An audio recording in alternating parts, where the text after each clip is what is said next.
ನಿನ್ನೆ ಮಾಧ್ಯಮಗಳ ಮುಂದೆ ಬಂದು ಕೆಲವು ಟಿವಿನವ್ರು ಹೋಗಿ ಆ ಅಂಧಭಕ್ತರನ್ನ ಹೋಗಿ ಟಿವಿ ಇಡ್ತಾರೆ. ಸ್ವಾಮಿ ನರೇಂದ್ರ ಮೋದಿ ಅವ್ರು ಹಿಂಗ್ ಅಂದ್ರಲ್ಲ ಹೆಂಗೆ ಕತೆ ಅಂತ. ಅವನು ಹೇಳ್ತಾನೆ, ಅಯ್ಯೋ ದೇಶ ಇದಕ್ಕೋಸ್ಕರ ಒಳ್ಳೇದಕ್ಕೋಸ್ಕರ ನರೇಂದ್ರ ಮೋದಿ ಅವರು ಹೇಳಿರುವತ್ತು ನಾನು ಸ್ವಾಗತ ಮಾಡ್ತೀನಿ ಅಂತ. ಆ ಕನ್ಸ್ಟ್ರಕ್ಷನ್ ಕೆಲಸ ಮಾಡೋರು ಮನೆಯಿಂದ ಹೆಂಗ್ ಕೆಲಸ ಮಾಡ್ತಾನೆ, ಸರ್ಕಾರಿ ಮನೆಯಿಂದ ಹೆಂಗ್ ಕೆಲಸ ಮಾಡೋಣ, ವರ್ಕ್ ಫ್ರಮ್ ಹೋಮ್ ಯಾವುದು ಸಾಫ್ಟ್ವೇರ್ ಇಂಜಿನಿಯರ್ಸ್ಗಳಿಗೂ ಓಕೆ, ಎಲ್ರಿಗೂ ಮನೆಯಿಂದ ಕೆಲಸ ಮಾಡೋದಂಗೆ. Economical emergency is going to be in existence in the country ಎನ್ನುವಂತ ಬಹಳ ಸ್ಪಷ್ಟವಾಗಿ ಇಂಡೈರೆಕ್ಟ್ ಆಗಿ ನರೇಂದ್ರ ಮೋದಿ ಅವರು ಹೇಳಿ ಹೊರಟೋದು. ಅದನ್ನ ಹೋಗಿ ಹೈದರಾಬಾದ್ ರಿಪೀಟ್ ಮಾಡೋದು.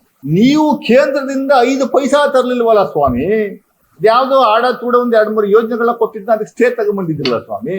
ಆ ಯುದ್ಧ ನಾವು ಖಂಡಿಸ್ತೀವಿ, ಯುದ್ಧ ಮಾಡಬಾರ್ದು ಅಂತ ಒಂದು ಸ್ಟೇಟ್ಮೆಂಟ್ ಮಾಡುವಂತ ಕೆಲಸವನ್ನ ಮಾಡ್ಲಿಲ್ವಲ್ಲ. That is the reason in we don't have good relationship with Iran. Why China is not suffering. ಆಮೇಲೆ ಎಲ್ರು ಮೆಟ್ರೋದಲ್ಲೇ ಓಡಾಡಿ ಅಂತ. ಮೈಸೂರು ಮೆಟ್ರೋ ಇಲ್ಲ, ನಮ್ಮ ಇವರೇ ರವಿಕಿರಣ ಹೆಂಗ್ ನಾವು ಓಡಾಡೋದು ಮೆಟ್ರೋದಲ್ಲಿ ಮೈಸೂರಲ್ಲಿ. ಜನಸಾಮಾನ್ಯರನ್ನ ಎಷ್ಟರ ಮಟ್ಟಿಗೆ ದಿಕ್ಕು ತಪ್ಪಿಸುವಂತ ಕೆಲಸವನ್ನ ಮಾಡ್ತಾ ಇದ್ದಾರೆ ಅನ್ನುವಂಥದ್ದಕ್ಕೆ ಮೊನ್ನೆ ದಿವಸ ಬೆಂಗಳೂರಿಗೆ ಬಂದಿದ್ರು. ಆರ್ಟ್ ಆಫ್ ಲಿವಿಂಗ್ ಬಂದು ಅದಕ್ಕೆ ಮುಂಚೆ ಎಲ್ಲ ಬಿಜೆಪಿ ಭಕ್ತರು, ಬಿಜೆಪಿಯವರೆಲ್ಲ ಇದ್ರಲ್ಲಿ ಹೋಗಿ ಭಕ್ತ ಮಂಡಳಿ, ಬಿಜೆಪಿಯವ್ರ ಭಕ್ತ ಮಂಡಳಿ ಎಲ್ಲ HL ಏರ್ಪೋರ್ಟ್ ಹತ್ರ ಹೋಗಿ ಎಲ್ಲ ಸ್ಯಾಫ್ರನ್ ಶಾಲ್ನ ಅಲ್ಲಿ ತಲೆಗೆಲ್ಲ ಕಟ್ಕೊಂಡು ಕೊಳ್ಳಗೆಲ್ಲ ಹಾಕೊಂಡು ಮೋದಿ ಅಂತ ಏನು ಜೈಕಾರ ಹಾಕಿ ಇದು ಚುನಾವಣೆ ಗೆದ್ದಿದ್ದು ಹೆಂಗೆ ಅನ್ನುವಂಥದ್ದು ಹೇಳುವಂಥ ಕೆಲಸವನ್ನು ಕೂಡ ಅವರು ಕಂಗ್ರಾಚುಲೇಷನ್ ಮಾಡಿದ್ರು. ವೆಸ್ಟ್ ಬೆಂಗಾಲ್, ಅಸ್ಸಾಂ, ಪಾಂಡಿಚೇರಿ ಎಲೆಕ್ಷನ್ನ ನಾವು ಗೆದ್ದು ಅಂತ ಬೀಗಿ ಅವ್ರಿಗೆ ಕಂಗ್ರಾಚುಲೇಷನ್ ಮಾಡಿ ಹೋಗೋ ನರೇಂದ್ರ ಮೋದಿ ಎಲ್ಲರೂ ಎಲೆಕ್ಷನ್ ಗೆಲ್ತಾರೆ. ಎಲೆಕ್ಷನ್ ಗೆಲ್ಲುವಂಥದಕ್ಕೆ is an expert because there are 2 people who are doing this type of nonsense and that to win the election masters of India both. ಅಲ್ಲಿ ಅವರು ಒಂದು ಕರೆಯನ್ನ ಕೊಟ್ಟರು.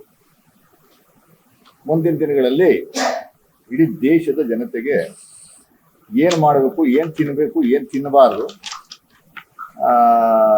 ಏನೆಲ್ಲ ನಾವು ಬಳಸಬೇಕು, ಏನು ಬಳಸಬಾರ್ದು ಅನ್ನುವಂಥದ್ದನ್ನ ಸಂಪೂರ್ಣವಾಗಿ ಪಾಪ ಅವರು ಹೇಳಿದ್ರು. ಏನ್ ಹೇಳಿದ್ರು? ಚಿನ್ನ ಖರೀದಿಸ್ಬಾರ್ದಂತೆ. ಹೆಣ್ಮಕ್ಳು ಯಾರು ಚಿನ್ನ ಖರೀದಿಸಂಗಿಲ್ಲ. 1 ವರ್ಷ ಮದುವೆ ಮುಂಜಿ ಆದ್ರೆ ಎಲ್ಲ ಉಮಾ ಗೋಲ್ಡ್ನ ಹಾಕಬೇಕು ಅಂತ ಅವ್ರು ಹೇಳಿದ್ರು. ಆಮೇಲೆ ವಿದೇಶಕ್ಕೆ ಹೋಗಂಗಿಲ್ವಂತೆ. ಪೆಟ್ರೋಲು, ಡೀಸೆಲು ಮತ್ತೆ ಗ್ಯಾಸ್ ಅನ್ನ ಮಿತವಾಗಿ ಬಳಸಿ ಅಂತಾನೆ. ಅನ್ನ ಮಾಡಂಗಿಲ್ವಾ, ಸಾರು ಮಾಡಂಗಿಲ್ವಾ, ಹೆಂಗೆ ಕತೆ ಮಿತವಾಗಿ ಬಳಸುವಂಥದ್ದು ಹೆಂಗೆ ಅಂದ್ರೆ ಹೆಂಗೆ ಹಿಂಗ ಆನ್ ಮಾಡಿ ಲಮಕ್ಕನ ನೋಡ್ಬೇಕು. ಆಮೇಲೆ ರೈತರಿಗೆ ಕೊಟ್ಟಿರುವಂತ ಕೊಡುಗೆ ರಸಗೊಬ್ಬರ ಯೂಸೇ ಮಾಡಂಗಿಲ್ವಂತೆ. ಎಲ್ಲ ನ್ಯಾಚುರಲ್ ಫಾರ್ಮಿಂಗ್ ಮಾಡ್ಬೇಕಂತೆ. ಆಮೇಲೆ ಎಲ್ರು ಮೆಟ್ರೋದಲ್ಲೇ ಓಡಾಡಿ ಅಂತ. ಮೈಸೂರು ಮೆಟ್ರೋ ಇಲ್ಲ, ನಮ್ಮ ಇವರೇ ರವಿಕಿರಣ ಹೆಂಗ್ ನಾವು ಓಡಾಡೋದು ಮೆಟ್ರೋದಲ್ಲಿ ಮೈಸೂರಲ್ಲಿ. ಆಮೇಲೆ ಮನೆಯಿಂದಲೇ ಕೆಲಸ ಮಾಡೋದಂತೆ, ವರ್ಕ್ ಫ್ರಮ್ ಹೋಮ್. ಈಗ ನೀವು ಹೆಂಗೆ ಮನೆಯಿಂದ ಕೆಲಸ ಮಾಡ್ತೀರಿ? ಆ ಕನ್ಸ್ಟ್ರಕ್ಷನ್ ಕೆಲಸ ಮಾಡೋರು ಮನೆಯಿಂದ ಹೆಂಗ್ ಕೆಲಸ ಮಾಡ್ತಾನೆ, ಸರ್ಕಾರಿ ಮನೆಯಿಂದ ಹೆಂಗ್ ಕೆಲಸ ಮಾಡೋಣ. ವರ್ಕ್ ಫ್ರಮ್ ಹೋಮ್ ಯಾವುದು ಸಾಫ್ಟ್ವೇರ್ ಇಂಜಿನಿಯರ್ಸ್ಗಳಿಗೂ ಓಕೆ, ಎಲ್ರಿಗೂ ಮನೆಯಿಂದ ಕೆಲಸ ಮಾಡೋದಂಗೆ.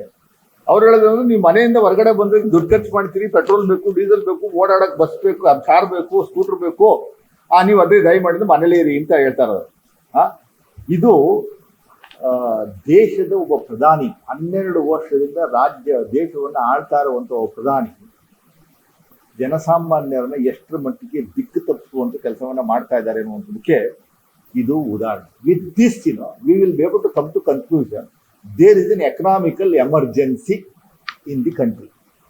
Economical emergency is going to be in existence in the country ಎನ್ನುವಂಥದ್ದು ಬಹಳ ಸ್ಪಷ್ಟವಾಗಿ ಇಂಡೈರೆಕ್ಟ್ ಆಗಿ ನರೇಂದ್ರ ಮೋದಿ ಅವರು ಹೇಳಿ ಹೊರಟೋದು. ಅದನ್ನ ಹೋಗಿ ಹೈದರಾಬಾದ್ ರಿಪೀಟ್ ಮಾಡೋದು. ಸೇಮ್ ಥಿಂಗ್ ಇಸ್ ರಿಪೀಟೆಡ್ ಇನ್ ಹೈದರಾಬಾದ್. ಒಬ್ಬ ಪ್ರಧಾನಮಂತ್ರಿಯವರು ಏನ್ ತಿನ್ನಬೇಕು, ಏನ್ ಬಿಡಬೇಕು, ಹೆಂಗಿರ್ಬೇಕು, ಏನ್ ಮಾಡಬೇಕು ಅನ್ನುವಂಥದ್ದನ್ನ ಜನಸಾಮಾನ್ಯರಿಗೆ ದೇಶದ ಹಿತದೃಷ್ಟಿಯಿಂದ ಹೇಳ್ತಾವ್ರ. ದೇಶದ ಹಿತವನ್ನ ಕಾಯುವಂಥದಕ್ಕೆ ಹೇಳ್ತಾ ಇರುವಂತ ಒಂದು ಇವರು ಮೆಸೇಜ್ ಅಂತ. ಅದನ್ನ ಅವ್ರ ಅಂಧಭಕ್ತರು ನಿನ್ನೆ ಮಾಧ್ಯಮಗಳ ಮುಂದೆ ಬಂದು ಕೆಲವು ಟಿವಿನವ್ರು ಹೋಗಿ ಆ ಅಂಧಭಕ್ತರನ್ನ ಹೋಗಿ ಟಿವಿ ಇಡ್ತಾರೆ. ಸ್ವಾಮಿ ನರೇಂದ್ರ ಮೋದಿ ಅವ್ರು ಹಿಂಗ್ ಅಂದ್ರಲ್ಲ ಹೆಂಗೆ ಕತೆ ಅಂತ. ಅವನು ಹೇಳ್ತಾನೆ, ಅಯ್ಯೋ ದೇಶದ ಹಿತಕ್ಕೋಸ್ಕರ ಒಳ್ಳೇದಕ್ಕೋಸ್ಕರ ನರೇಂದ್ರ ಮೋದಿ ಅವರು ಹೇಳಿರುವತ್ತು ನಾನು ಸ್ವಾಗತ ಮಾಡ್ತೀನಿ ಅಂತ. ನಿಜವಾಗ್ಲೂ ತೊಂದರೆ ಅನುಭವಿಸ್ತಾ ಇರುವಂತವ್ರ ಮುಂದೆ ಹೋಗಿ ಅವರು ಟಿವಿಯವರು ಇಡ್ತಾ ಇಲ್ಲ. ಅವನು ಹೇಳ್ತಾನೆ, ಮೇಲ್ ಬಿದ್ಬಿಡ್ತಾನೆ. ಅಂದ್ರೆ ಅಂಧ ಭಕ್ತರವ್ರೆ ಅವ್ರ ನೋಡಿದೀನಿ. ಯಾರೋ ಯಾರೋ ಅದ್ಯಾರಮ್ಮ ಏನ್ ಮಾರೋಣ ಅವನು, ಇದನ್ನ ಯಾರು ಇನ್ನೊಂದು ತಿನ್ಬೇಡ ಅಂತ ಹೇಳಿದ. ಅದ್ಯಾರೋ ತರಕಾರಿ ಮಾರೋಣ ಯಾರನ್ನ ಹೋಗಿ ಕೇಳಿದ್ಕೆ ಮೋದಿ ಹೇಳ್ತಾರ ಸರಿ ಸರ್, ಸತ್ಯ ಇದೆ ಸರ್, ಎಲ್ಲರೂ ಅದನ್ನ ಅಳವಡಿಸ್ಕೋಬೇಕು ಸರ್.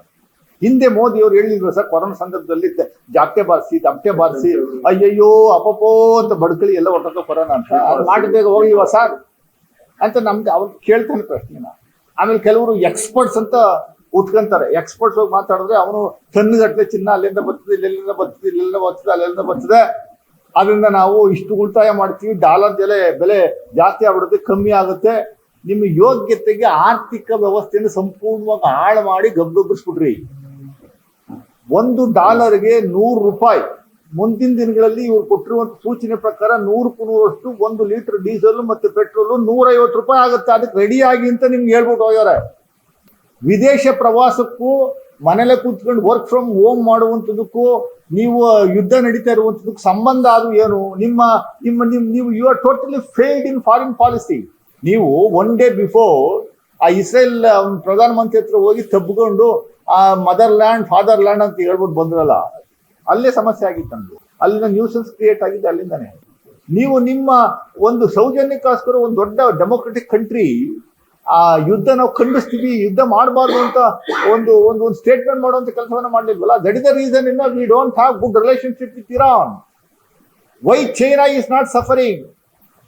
ಇವತ್ತಿನ ದಿವಸ ಅವರೇ ಪೆಟ್ರೋಲಿಯಂ ಕಂಪನಿಗಳು ಬಿಡುಗಡೆ ಮಾಡಿರುವಂತ ಮಾಹಿತಿ ಪ್ರಕಾರ ಇನ್ನು ಮುಂದೆ ಇವತ್ತು ಅಕಸ್ಮಾತ್ ಸಮಸ್ಯೆ ಆದರೆ ಪೆಟ್ರೋಲು ಡೀಸೆಲ್ ಶೇಖರಣೆ ಆಗಿರುವಂತ ಸ್ಟಾಕ್ ಇರುವಂತ ನಮ್ಮ ದೇಶದಲ್ಲಿ it will last only for 18 days. 18 petrol diesel reserve ಇರುವಂಥದ್ದು ನಮ್ಮ ದೇಶದಲ್ಲಿ ಬರೀ 18 ದಿವಸಕ್ಕೆ ಮಾತ್ರ. ನಾಳೆ ಹೆಚ್ಚು ಕಮ್ಮಿ ಆದ್ರೆ 18 ದಿವಸ ಆದ ಮೇಲೆ ಏನ್ ಸಮಸ್ಯೆ ಆಗುತ್ತೆ ಅನ್ನುವಂಥದ್ದು ನರೇಂದ್ರ ಮೋದಿಯವರು ವಿಶ್ವಗುರುವರು ಮುಂಚೆನೆ ಬಂದು ಹೇಳ್ತಾವ್ರೆ, ನೀವು ರೆಡಿಯಾಗಿ ಎತ್ತಿನ ಗಾಡಿಲಿ ಹೋಗಕ್ ರೆಡಿಯಾಗಿ ಅಂತ ಹೇಳ್ತಾವ್ರೆ. ಅದಕ್ಕೆ ಅಂಧ ಭಕ್ತರು $2 ಭಕ್ತರವರಲ್ಲ, ವಾಟ್ಸಪ್ ಅಲ್ಲಿ ಮೆಸೇಜ್ ಹಾಕ್ತಾರಲ್ಲ ನಮ್ಮನ್ನೆಲ್ಲ ಬೈದು ಅವ್ರಿಗೆ ಯಾವ್ದ್ರಲ್ಲಿ ಹೊಡಿಬೇಕು, ಏನ್ ಕಳ್ಸ್ಕೊಂಡು ಹೊಡಿಬೇಕು ಅನ್ನುವಂಥದ್ದು ಜನರೇ ತೀರ್ಮಾನ ಮಾಡ್ಬೇಕಾಗ್ತದೆ ಮುಂದಿನ ದಿನಗಳಲ್ಲಿ. ಇದನ್ನ ಡಿಫೆಂಡ್ ಮಾಡ್ಕೊಂಡು ಹೇಳುವಂಥದ್ದು. ಟ್ರಂಪ್ ಅವರು ಏನ್ ಹೇಳ್ತಾರೆ ಅದನ್ನ ಕೇಳ್ತಾರೆ. ರಷ್ಯಾದಿಂದ ಈಗ ಹಾಲಿನ ಪರ್ಚೇಸ್ ಮಾಡುವಂತ ನಿಲ್ಸ್ಬಿಡು ಅಂತಂದ್ರೆ ನಿನ್ನೆಯಿಂದ ನಿಲ್ಸ್ಬಿಟ್ರು. ನಿನ್ನೆಯಿಂದ they stop buying oil from Russia. Next ಮತ್ತೆ ಏನ್ ಮಾಡ್ಬೇಕು? ಅಲ್ಲಿ ಸ್ಟಾಪ್ ಆದ್ಮೇಲೆ ಆಟೋಮೆಟಿಕ್ ಆಗಿ ಇರಾನ್ ಇಂದ ಬರಲ್ಲ, ಇರೋದನ್ನ ನೀವು ಅಡ್ಜಸ್ಟ್ ಮಾಡ್ಕೊಂಡು ಇನ್ನೊಂದು ವರ್ಷಗಳ ಕಾಲ ಹಿಂಗೆ ತಳ್ಳಿ ಅಂತ ಹೇಳ್ತಾ ಇರೋದು. ಯಾವುದು ಮಾಧ್ಯಮದಲ್ಲಿ ಚರ್ಚೆ ಆಗಲ್ಲ. ಇಡೀ ದೇಶದಲ್ಲಿ 22 ರಾಜ್ಯಗಳಲ್ಲಿ ಬಿಜೆಪಿ ಸರ್ಕಾರ ಮಾಡ್ತಾ ಇದೆ. ಎಲ್ಲಾದ್ರೂ ಯಾವ ರಾಜ್ಯದಲ್ಲಿ ಏನೂ ಅನಾಹುತಗಳು ನಡೆಯಲ್ವಾ? ಏನೂ ಸಮಸ್ಯೆಗಳಿಲ್ವಾ? ಬರೀ ಕರ್ನಾಟಕದಲ್ಲಿ ಮಾತ್ರ ಸಮಸ್ಯೆ ಇರುವಂತದ್ದನ್ನ ಇಡೀ ದೇಶಾದ್ಯಂತ ನ್ಯಾಷನಲ್ ಮೀಡಿಯಾಗಳಲ್ಲಿ ಚರ್ಚೆ ಆಗ್ತದೆ. ಎಲೆಕ್ಟ್ರಾನಿಕ್ ಮೀಡಿಯಾದಲ್ಲಿ ಚರ್ಚೆ. ಸಿದ್ದರಾಮಯ್ಯನವ್ರು ನಿಂತ್ಕೊಂಡ್ರೆ 1 hour ಚರ್ಚೆ, ಕೂತ್ಕೊಂಡ್ರೆ 1 hour ಚರ್ಚೆ. ಇಬ್ರು ಕೈ ಶೇಕ್ ಹ್ಯಾಂಡ್ ಮಾಡಿದ್ರೆ ಡಿ ಕೆ ಶಿವಕುಮಾರ್ ಅವರು ಇನ್ನೊಂದು ಚರ್ಚೆ, ಇನ್ಯಾವ್ರೋ ಇನ್ನೊಂದು. ಈ ತರ ಸಮಸ್ಯೆಗಳು ಬೇರೆ ರಾಜ್ಯಗಳಲ್ಲಿ ಎಲ್ಲೂ ಇಲ್ವಾ? ಬೇರೆ ರಾಜ್ಯದ ಬಿಜೆಪಿ ರೂಲ್ಡ್ ಸ್ಟೇಟ್ಸ್ ಎಲ್ಲೂ ಇಲ್ವಾ? ಇದು ದೊಡ್ಡ ದುರಂತದ ಸಂಗತಿ. Narendra Modi totally taken the country into 100 ವರ್ಷದ ಹಿಂದಕ್ಕೆ ತಗೊಂಡುವಂತ ಕೆಲಸವನ್ನ ಮಾಡಿ ಆಯ್ತು. ನಮ್ಮ ಎಲ್ಲಾ ಯುವಕರಿಗೆ ಚಿಪ್ ಅನ್ನ ಕೊಟ್ಬಿಟ್ಟು ಕಳಿಸುವಂತ ಕೆಲಸವನ್ನ ಮಾಡಿ. Because of this Modi statement ಇವತ್ತಿನ ಪರಿಸ್ಥಿತಿ ದೇಶದಲ್ಲಿ ಅರಾಜಕತೆ ಸೃಷ್ಟಿಯಾಗಿರುವಂಥದ್ದು ಹೇಗೆ ಅಂದ್ರೆ all the businesses have come down. ಅವರಿಗೆ ಮರ್ಮಘಾತ ಮಾಡೋರಿ. Number 2, it has impacted on livelihoods of crores of people. Number 2, ಇವರ ಮೋದಿಯವರ ಭಾಷಣ ಆದ್ಮೇಲೆ. ನಂಬರ್ 3, ಗ್ರೋತ್ ಏನಾಗ್ತಾ ಇತ್ತು ನಮ್ಮ ದೇಶದ ಬೆಳವಣಿಗೆ, ಆರ್ಥಿಕ ಬೆಳವಣಿಗೆ ಇರ್ಬೋದು, ಮತ್ತೊಂದಿರ್ಬೋದು, ಅದು that has contradiction the growth claim. ಇವರೇನು ಕ್ಲೈಮ್ ಮಾಡ್ಕೊತಾ ಇದ್ರು, ನಾವು ಹಂಗ್ ಮಾಡ್ಬಿಡ್ತೀವಿ, ಹಿಂಗ್ ಮಾಡ್ತೀವಿ, ಇಡೀ ಪ್ರಪಂಚದಲ್ಲಿ ನಾವೇ 4ನೇ ಸ್ಥಾನದಲ್ಲಿ ಇದ್ದೀವಿ ಎಕನಾಮಿ ಏನಲ್ಲಿ ಅಂತ. ಈಗ 7ನೇ ಸ್ಥಾನ 8ನೇ ಸ್ಥಾನಕ್ಕೆ ಹೊರಟೋಯ್ತು. 6ನೇ ಸ್ಥಾನದಲ್ಲಿದೆ, ನಾಳೆ ನಡೆದು 8ನೇ ಸ್ಥಾನಕ್ಕೆ ಹೋಗುತ್ತೆ. ಆಮೇಲೆ it impacts and stock market and business ಬಹಳ ಕುಸಿದೋಗಿದೆ, ಲಕ್ಷಗಟ್ಟಲೆ loss. And it is also impacting an A common man. Common man is the sufferer. Main suffer is the common man. ನಮ್ಮ JDS ಒಬ್ರು MLC ಅವರೆಲ್ಲ ಚಿನ್ನಾಭರಣ ಅಂಗಡಿ ಇಟ್ಕೊಂಡವ್ರಲ್ಲ, ಅವ್ರ ರೆಫರೆನ್ಸ್ ಶರವಣ್ ಅವರೇ ಎಲ್ಲಿದ್ದೀರಿ? ದಯಮಾಡಿ ಮೋದಿ ಸಾಹೇಬ್ರು ಏನೋ ಹೇಳಿದ್ರಲ್ಲ, ಕತೆ ಏನು ಅಂತ ಒಂಚೂರು ಹೇಳ್ಬೇಕಲ್ಲ ನೀವು ಗೋಲ್ಡ್ ಬಿಸ್ನೆಸ್ ಮ್ಯಾನ್. ನೆನ್ನೆಲ್ಲ ಯಾಕೋ ಮುಖ ಬಾಡೋಗಿತ್ತು ಪಾಪ, ಎಲ್ಲ ಇದನ್ನ ಪರ್ಚೇಸ್ ಮಾಡೋದು ಕಮ್ಮಿ ಆಗೋದ್ರಂತೆ, ಯಾಕೆ ಅಂತ ಗೊತ್ತಿಲ್ಲ. ಹೇಳ್ಬೇಕು ಒಂಚೂರು ಶರವಣ್ ಅವರ. ಮಾನ್ಯ HD ದೇವೇಗೌಡರು ಸಾಹೇಬ್ರು ಮೋದಿ ಹೇಳಿರೋದೆಲ್ಲ ಸತ್ಯ ಅಂತ. ವೋಟ್ಗಳನ್ನ ಹೆಂಗೆ ಕದ್ದು ಸೋತಿರೋನ್ನ ಗೆಲ್ಲಿಸ್ತಾರೆ, ಗೆದ್ದಿರೋನ್ನ ಸೋಲಿಸ್ತಾರೆ ಅನ್ನೋದಕ್ಕೆ ಇದು ಒಂದು ಸ್ಪಷ್ಟ ಉದಾಹರಣೆ. ಅಲ್ಲಿನ ಅಸಿಸ್ಟೆಂಟ್ ರಿಟರ್ನಿಂಗ್ ಆಫೀಸರ್ ವಿರುದ್ಧ ಸುಪ್ರೀಂ ಕೋರ್ಟ್ ಬಹಳ ಗಂಭೀರವಾಗಿ ರಿಮಾರ್ಕ್ನ ಪಾಸ್ ಮಾಡಿದೆ. ಅವರು ಏನ್ ಗೆದ್ದಿದ್ದ ಓಟನ್ನ ಬಂಡಲ್ ಗಟ್ಲೆನೆ 170 ಒಂದು ಬಂಡ್ಲು. ಆ 170 ಬಂಡ್ಲನ್ನ ಈಗ ಓಪನ್ ಮಾಡಿದ್ರೆ ಅವಾಗ ವ್ಯಾಲಿಡ್ ರಾಜೇಗೌಡರು ಬಿದ್ದಿರೋ ಓಟು 170ರಲ್ಲೂ ಇನ್ನೊಬ್ಬನಿಗೆ ಓಟ್ ಬಿದ್ದಿದೆ. 170 ಇನ್ವ್ಯಾಲಿಡ್ ಮಾಡ್ಬಿಟ್ಟವ್ರೆ. ಏನ್ ಮಾಡವ್ರೆ ದೇವರಾಜ್ ಅವರು ಪಾಪ, ಯಾರಿಗೋ ದುಡ್ಡು ಕೊಟ್ಟವ್ರೆ, ಕ್ಲರ್ಕೋ ಪರ್ಕೋ ಯಾರೋ P1 ಅವನಿಗೆ ಗೊತ್ತಿಲ್ಲ, ಎಲ್ಲ ರೆಡಿ ಮಾಡು ಅಂತ ಕೊಟ್ಟವನು. ಅವನೇನ್ ಮಾಡೋನು, ಒಂದ್ ಬಂಡು ತೆಗೆದು ಪೂರ್ತಿ ಎಲ್ರಿಗೂ ಇನ್ನೊಬ್ಬನಿಗೆ ಟಿಕ್ ಮಾರ್ಕ್ ಮಾಡವ. ಸುಮ್ಮನೆ ಸ್ವಲ್ಪ ಬುದ್ಧಿ ಇವನಿಗೆ ಕೊಟ್ಟಿದ್ರೆ ಅವನು ಇದ್ರಲ್ಲೊಂದು 10, ಅದರಲ್ಲೊಂದು 20, ಇದ್ರಲ್ಲಿ 30, ಇದ್ರಲ್ಲಿ 40 ಮಾಡಿ ಹೆಂಗ ಅಡ್ಜಸ್ಟ್ ಮಾಡಿರೋನು. ಒಬ್ಬನಿಗೆ ಬಿಡರು ಎಲ್ಲ ಹಣ ಮಾಡ್ಬಿಟ್ಟಿದ್ದೀನಿ ಕಾರಣ. ಅದೇ ಬೇಸಿಸ್ ಮೇಲೆ ಹೈಕೋರ್ಟ್ಗೆ ಹೋದ. ಹೈಕೋರ್ಟ್ಗೆ ಹೋಗಿ ಸರ್ ಇದರಲ್ಲಿ ಗುಮ್ಮ ಇದೆ ನೋಡಿ ಸರ್, ಗುಮ್ಮ ಇದೆ ನೋಡಿ, ಅದನ್ನ ಎಣಿಸಿ ಆದ್ಮೇಲೆ ಅದನ್ನ ತಗೊಂಡೆ ಹೈಕೋರ್ಟ್ ಸಬ್ಮಿಟ್ ಮಾಡ್ಬೇಕು ಹೊರತು ಯಾರು ಓಪನ್ ಡಿಕ್ಲೇರ್ ಮಾಡಿ ರಿಸಲ್ಟ್ ತರಾತುರಿನಲ್ಲಿ. ಆ ಗವರ್ನರ್ನ ಕಡೆಯಿಂದ ಪತ್ರ ಕೊಟ್ಬಿಟ್ಟು ಎದುರಿಸಿದ್ರು. ಗವರ್ನರ್ ಪತ್ರ ಬರೀತಾರೆ ಸ್ಪೀಕರ್ಗೆ, ಇಮಿಡಿಯೇಟ್ ಆಗಿ ಇವ್ರಿಗೆ ಡಿಕ್ಲೇರ್ ಮಾಡಿ ಅನೌನ್ಸ್ ಮಾಡಿ ಅಂತ. ನ್ಯಾಯಕ್ಕೆ ಯಾವತ್ತೂ ನ್ಯಾಯಕ್ಕೆ ಬೆಲೆ ಇದೆ, ನ್ಯಾಯಕ್ಕೆ ಜಯ ಸಿಗುತ್ತೆ ಅನ್ನುವಂಥದ್ದಕ್ಕೆ ಇದು ಒಂದು ಸ್ಪಷ್ಟ ಉದಾಹರಣೆ. ನೀಟ್ ಎಕ್ಸಾಮಿನೇಷನ್ ವಿಚಾರದಲ್ಲಿ ಬಹಳ ಗೋಲ್ಮಾಲ್ ನಡೀತಾ ಇದೆ ಇಡೀ ದೇಶದಲ್ಲಿ. ನಾನು ಇವತ್ತು ಎಲ್ಲಾ ಪತ್ರಿಕೆಗಳಲ್ಲಿ ಗಮನಿಸ್ತೇನೆ. ರಾಜಸ್ಥಾನದಲ್ಲಿ ಒಂದು ಮಾದರಿ ಪ್ರಶ್ನೆ ಪತ್ರಿಕೆ ನೀಟ್ ವಿಚಾರದಲ್ಲಿ ಕೆಲವು ಕೋಚಿಂಗ್ ಸೆಂಟರ್ ಈ ರಾಜ್ಯಾದ್ಯಂತ ಮಾದರಿ ಪ್ರಶ್ನೆ ಪತ್ರಿಕೆಯನ್ನು ಹಂಚಿದ್ದಾರೆ. ಆ ಮಾದರಿ ಪ್ರಶ್ನೆ ಪತ್ರಿಕೆ ಮತ್ತು ಎಕ್ಸಾಮಿನೇಷನ್ ಆದಮೇಲೆ ನೀಟ್ ಎಕ್ಸಾಮಿನೇಷನ್ ಪೇಪರ್ಗೆ ಕಂಪೇರ್ ಮಾಡಿದ್ರೆ 720 ಮಾರ್ಕ್ಸ್ ಅಲ್ಲಿ 600 ಮಾರ್ಕ್ಸ್ ರಿಪೀಟ್ ಆಗಿದೆ. 600 marks out of 750 marks is repeated in the modern paper. ಅದು ಕ್ವಶನ್ ಮುಂಚಿನ ಲೀಕ್ ಔಟ್ ಮಾಡಿದ್ದಾರೆ. ಸೌತ್ ಇಂಡಿಯಾದವರು ನೀವು ಎಷ್ಟು ಕಷ್ಟಪಟ್ಟು ಓದಿದ್ರು ಮಕ್ಕಳಿಗೆ ಅನ್ಯಾಯ ಮಾಡುವಂತ ಒಂದು ವ್ಯವಸ್ಥೆಯನ್ನ ನೀಟ್ ಮೂಲಕ ಕೇಂದ್ರ ಸರ್ಕಾರ BJPಯವರು ಮಾಡ್ತಾ ಇರುವಂತದ್ದು ಬಹಳ ಸ್ಪಷ್ಟವಾಗಿದೆ.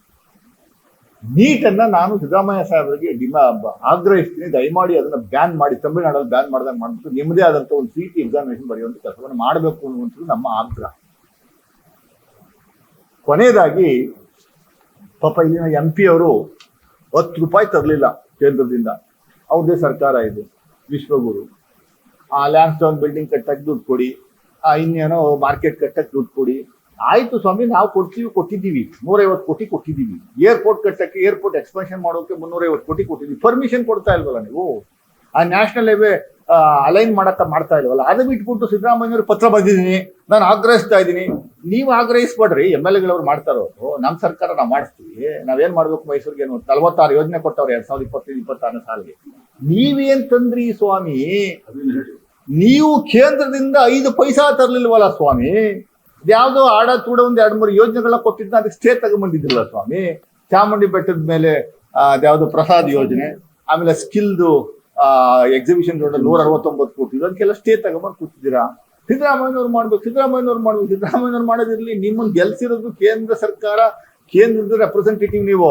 ನಿಮ್ BJP ಸರ್ಕಾರ ಕೇಂದ್ರದಿಂದ ಇಂಥವ್ರಿಗೆ ಏನ್ ಕೊಡ್ತೀವಿ, 2 ವರ್ಷದಲ್ಲಿ ಏನ್ 5 ರೂಪಾಯಿ ಏನಾದ್ರು ಕೊಡ್ತಾ ಅನ್ನುವಂಥದ್ದು ದಯಮಾಡಿ ಅದನ್ನ ಹೇಳಿ ಜನಗಳಿಗೆ ತಿಳಿಸಿ ಅಂತ ಅನ್ನುವಂಥದ್ದು ಒಂದು ನನ್ನ ಪ್ರಶ್ನೆ.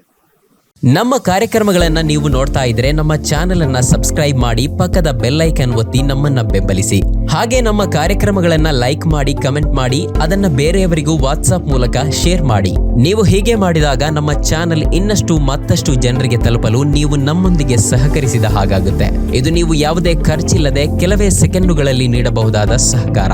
ಧನ್ಯವಾದ.